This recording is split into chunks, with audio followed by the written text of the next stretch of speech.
Bonjour à tous. Dans cette vidéo, on va travailler sur l'aspect corpusculaire de la lumière. Pour cela, on va commencer par une étude expérimentale.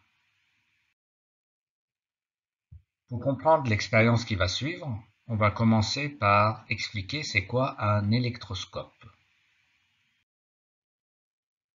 L'électroscope est un appareil permettant de mettre en évidence qu'un objet est chargé électriquement ou pas.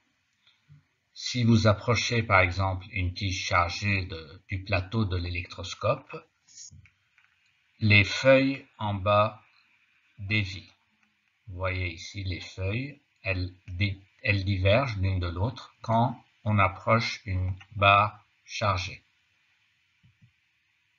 Voilà, c'est la même chose ici. Si on approche cette tige chargée du plateau de l'électroscope, les feuilles divergent. Si on touche le plateau de l'électroscope, par exemple avec une tige chargée négativement, les feuilles se chargent négativement et elles restent dans cette position, écartées l'une de l'autre. Bien, passons à l'expérience maintenant, l'expérience de Hertz. Elle a été réalisée par Hollox, qui était l'assistant de Hertz, mais elle est plus connue sous expérience de Hertz. Hertz est un physicien allemand, Hollox aussi. Bien, on charge négativement un électroscope sur lequel on va placer une lame de zinc. L'ensemble lame plus électroscope étant chargé négativement, les feuilles ici vont diverger. On éclaire la lame avec une lampe à UV. Donc cette lame chargée négativement, éclairée par la lampe à UV, les feuilles de l'électroscope retombent, ce qui prouve que l'électroscope se décharge. On interpose sur le trajet de la lumière une lame de verre qui absorbe le rayonnement ultraviolet. Cette lame absorbe le rayonnement UV. On constate dans ce cas que les feuilles ne retombent pas, donc l'électroscope ne se décharge pas, même si on fait une illumination prolongée. Là, on va voir les vidéos de ces deux expériences.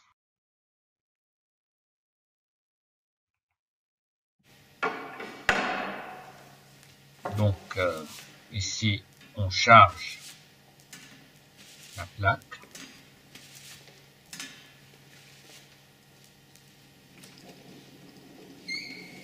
La plaque donc s'est chargée. Là, il y a une forte tension. On l'éclaire. Vous voyez, elle se décharge. La tension diminue, elle se décharge. On a déchargé la plaque négativement.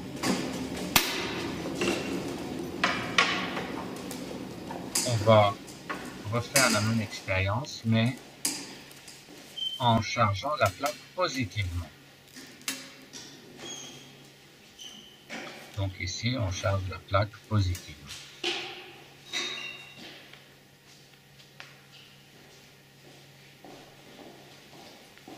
On éclaire à nouveau. Elle ne se décharge pas. Donc ça reste ici à 4 kV, ça ne se décharge pas. On refait. Pareil, elle ne se décharge pas.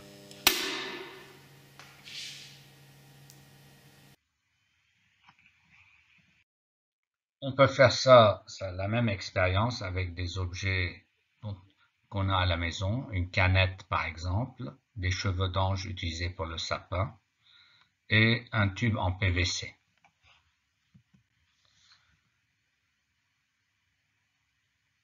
On frotte le tube qui se charge et on l'approche des cheveux d'ange, vous voyez, en mettant le doigt, on les décharge. Les cheveux d'ange chargés s'écartent l'une de l'autre. On allume une lampe UV en face de la canette, vous voyez les feuilles retombent, le système se décharge. Donc la lumière a permis la décharge du système. Analyse de l'expérience. Initialement, l'électroscope et la lame sont chargés négativement. Ils portent donc un excédent d'électrons. Il y a un excès d'électrons ici. Quand la lame est exposée à la lumière de cette lampe-là, l'électroscope se décharge et par conséquent, des électrons ont été arrachés au métal sous l'action de cette lumière. Cet effet-là, extraire des électrons sous l'effet de la lumière, est appelé effet photoélectrique. Ok, c'est l'effet photoélectrique. Donc, de la lumière frappe un matériau bien déterminé, on obtient une éjection d'électrons. Lumière permet l'éjection d'électrons. Voilà la lumière, elle permet l'éjection d'électrons. L'extraction des électrons liés au métal nécessite de l'énergie. Qui a fourni cette énergie? C'est donc le rayonnement qui a fourni cette énergie-là. Donc le rayonnement a donné de l'énergie qui a permis l'extraction des électrons. L'interposition de la lame de verre qui absorbe les UV. La lame de verre absorbe donc les UV. Qu'est-ce qui se passe quand on absorbe les UV? L'extraction des électrons n'est plus possible. Ça veut dire qu'on ne peut pas extraire des électrons avec n'importe quel rayonnement. Il faut un rayonnement bien précis. Bien. Définition de cet effet qu'on vient d'observer. L'effet photoélectrique qu'on vient d'observer ici est l'émission d'électrons par un matériau généralement métallique lorsque celui-ci est exposé à un rayon électromagnétique de fréquence convenable. On a vu que ce n'est pas n'importe quelle fréquence qui permet de faire ça. Il y a un rayonnement de fréquence convenable. Ok? Si on prend ici la situation, vous voyez le rouge ne permet pas l'extraction d'électrons. Le vert permet une extraction d'électrons. Le bleu aussi. Ok, il y a des électrons qui sont émis. Pareil ici, rouge ne fait rien. Les autres permettent l'éjection d'électrons. La théorie ondulatoire de la lumière ne permet pas d'expliquer ce phénomène. Pour expliquer l'effet photoélectrique, on doit se baser sur l'hypothèse de deux physiciens, Planck et Einstein. Quelle est cette hypothèse de Planck-Einstein? Rappelons que Planck est un physicien allemand et Einstein est un physicien d'origine allemande. Il est américain d'origine allemande. Le physicien allemand Planck suggère en 1900 que les échanges d'énergie entre la matière et le rayonnement s'effectuent par paquets d'énergie appelés quanta d'énergie et qui sont multiples d'une quantité fondamentale appelée quantum d'énergie. Ces échanges sont discontinus ou quantifiés. Pour interpréter l'effet photoélectrique, Einstein se basa sur l'hypothèse de Planck. Il considéra que le rayonnement est lui-même constitué d'un ensemble de corpuscules appelés photons, et chacun transportant une énergie, un quantum d'énergie. C'est la théorie corpusculaire de la lumière. Donc il a considéré que la lumière est formée de particules, un flux de particules qu'il a appelé photon. Le photon est une particule élémentaire qui a une masse nulle, qui se déplace dans le vide à la célérité de la lumière, c, qui transporte un quantum d'énergie E égale h, nu égale hc sur lambda. Nu c'est la fréquence et lambda la longueur d'onde. Ok. H est une constante appelée constante de Planck et sa valeur est 6,62 10-34 joules seconde. Donc l'énergie d'un photon est proportionnelle à la fréquence de l'onde associée, inversement proportionnelle à la longueur d'onde. Interprétation de l'effet photoélectrique. Généralement, un matériau est constitué par un réseau cristallin d'ions positifs qui sont régulièrement disposés, entre lesquels circulent des électrons. Voilà les électrons, ils circulent entre les ions positifs. Un électron est généralement lié à ce réseau, il ne peut pas le quitter spontanément. Pour extraire l'électron, il faut lui fournir une énergie appelée énergie d'extraction ou travail de sortie. Dans l'effet photoélectrique, c'est le rayonnement électromagnétique qui apporte cette énergie nécessaire à l'extraction de l'électron du matériau. Donc le rayonnement apporte l'énergie nécessaire pour enlever ces électrons.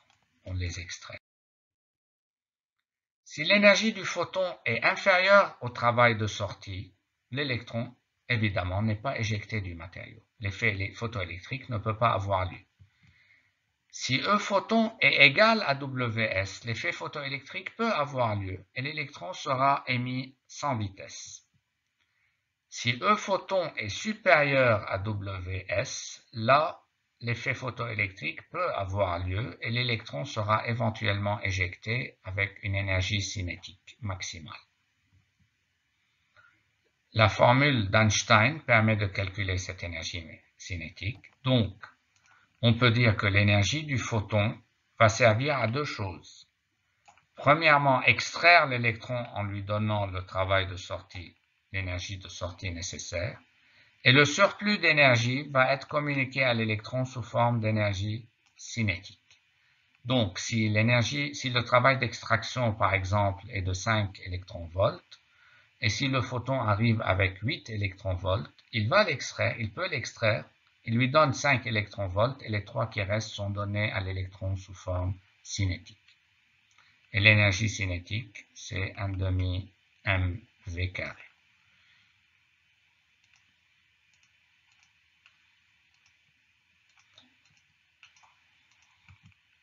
C'est la relation d'Einstein. Donc on voit bien ici, la lumière rouge n'a pas d'effet, elle n'a pas assez d'énergie.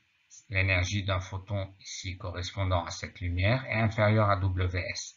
La lumière bleue est formée de photons qui ont une énergie chacun supérieure à Ws, c'est pour ça qu'ils peuvent extraire des électrons. OK? Fréquence seuil et longueur d'onde seuil. La fréquence seuil, c'est la fréquence minimale que doit posséder la radiation incidente pour qu'un photon correspondant puisse extraire un électron lié à ce matériau. Sa valeur est liée à l'énergie d'extraction Ws du matériau par nu_s égale Ws sur H. D'où ça vient ça? En fait, pour qu'il y ait extraction, il faut avoir E photon supérieur à Ws. Mais E photon, c'est H nu. Donc H nu doit être supérieur à Ws et nu doit être supérieur à Ws sur H. Ce Ws sur H s'appelle fréquence seuil. La longueur d'onde seuil, même démarche, c'est la longueur d'onde maximale que doit posséder la radiation incidente pour qu'un photon correspondant puisse extraire un électron. Elle s'écrit lambda S égale Hc sur Ws. Pour avoir extraction, E doit être supérieur à Ws, donc Hc sur lambda supérieur à Ws, et par conséquent, lambda inférieur ou égal Hc sur Ws. Cette grandeur-là, ça constitue la longueur d'onde seuil. Puissance d'un faisceau de lumière monochromatique. Supposons qu'un faisceau lumineux transporte n photons par seconde. L'énergie transportée par ce faisceau en une seconde vaut alors E égale nh nu. Vous savez que chaque photon transporte h nu. S'il y a n photons, ça va être nh nu. La puissance du faisceau vaut alors P égale E sur delta T. Si n est le nombre de photons par seconde, chaque seconde, P égale nh nu sur 1, ça fait nh nu. Rendement quantique. Pour que l'émission photoélectrique puisse avoir lieu, l'énergie du photon incident doit être supérieure à l'énergie d'extraction. Tous les photons qui vérifient cette condition-là ne vont pas tous arracher des électrons. Seuls quelques-uns vont pouvoir le faire. Les électrons arrachés sont appelés photoélectrons, et ceux qui arrivent à les arracher sont appelés photons efficaces. Le rendement quantique d'une cellule est le rapport entre le nombre de photons efficaces et le nombre de photons reçus pendant une même durée. Donc, pour récapituler, tous les photons qui frappent une cellule photoélectrique ne sont pas efficaces. Certains seulement arrivent à extraire des électrons. Donc, le rapport entre les photons efficaces, c'est-à-dire ceux qui arrivent à extraire des électrons, sur le nombre total de photons, est appelé rendement quantique. Ce nombre de photons efficaces est aussi égal au nombre d'électrons émis, parce que chaque fois qu'un photon est efficace, il émet un électron. Donc le rendement quantique s'écrit de deux façons, soit le rapport entre le nombre de photons efficaces sur le nombre de photons reçus, soit le rapport entre le nombre d'électrons émis au nombre de photons reçus. Quelques applications pour terminer. L'électricité solaire se développe de plus en plus et on utilise maintenant sur les toitures des maisons des panneaux solaires photovoltaïques qui fonctionnent grâce à l'effet photoélectrique. Pareil pour les satellites, les panneaux solaires sont recouverts d'un très grand nombre de cellules photoélectriques qu'on appelle photopiles. La dualité onde-particule. On a vu dans le chapitre précédent que la lumière se comporte parfois comme une onde. Et on vient de voir dans ce chapitre que la lumière se comporte parfois comme des particules. Il y a deux aspects, aspect corpusculaire et aspect ondulatoire. Cette chose-là, ce double comportement, porte le nom de dualité onde-corpuscule. Il fait partie des fondements de la mécanique quantique. La lumière est donc bien connue pour présenter deux aspects complémentaires selon la façon dont on l'étudie, soit l'aspect ondulatoire, soit l'aspect corpusculaire. Mais la lumière, en réalité, n'est ni l'une ni l'autre. Ce n'est ni une onde, ni des particules. Pour mieux comprendre, regardons cette métaphore. Voilà un cylindre. On l'éclaire de ce côté, son ombre ici est un rectangle. Alors que si on l'éclaire par-dessus, son ombre est un disque. Qu'est-ce qu'on peut dire? Le cylindre n'est ni un disque, ni un rectangle. C'est un cylindre. La lumière, c'est comme ce cylindre-là. Elle se comporte, elle a un aspect parfois ondulatoire, parfois elle a un aspect corpusculaire. Mais en réalité, ce n'est ni l'une ni l'autre. Ce point précis peut poser un problème philosophique très troublant. La réalité objective, si elle existe indépendamment de l'esprit humain, est-elle accessible ou sommes-nous condamnés à n'observer qu'un monde d'apparence trompeuse? Merci pour votre écoute.